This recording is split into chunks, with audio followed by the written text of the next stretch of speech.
மக்களே, welcome back to the channel. இன்னைக்கு நம்ம பாக்கியலட்சுமி சீரியல்ல நேத்து நான் சொன்ன மாதிரி நித்திஷ் ஒரு பயங்கரமான ட்ரக்ஸ் அடிக்டான ஒரு பர்சனா இருந்திருக்காங்க.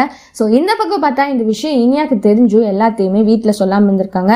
இப்போ ஆல்மோஸ்ட் எல்லாருக்குமே தெரிஞ்சிச்சு. நம்ம நித்திஷ் ஆல்ரெடி ட்ரக்ஸுக்கான ஒரு கேஸில் கொஞ்ச நாளைக்கு முன்னாடி அரெஸ்ட் ஆனாங்க. இப்போ மறுபடியும் அதே மாதிரி விஷயத்தில் அரெஸ்ட் ஆகிருக்கனால ரொம்பவுமே பரபரப்பாக போகுது. சுதாகருக்கு என்ன பேசுறதுன்னு தெரியல. பாக்கியா கிட்ட இருந்து ரெஸ்டாரண்ட்டே பறிச்சுட்டாரு. அதுக்கப்புறம் இனியாவோட வாழ்க்கையை இப்படி மோசமாக்கிட்டாருன்ற ரெண்டு கோவத்தில் பாக்கியா உச்சக்கட்ட கோவத்தில் இருக்காங்க.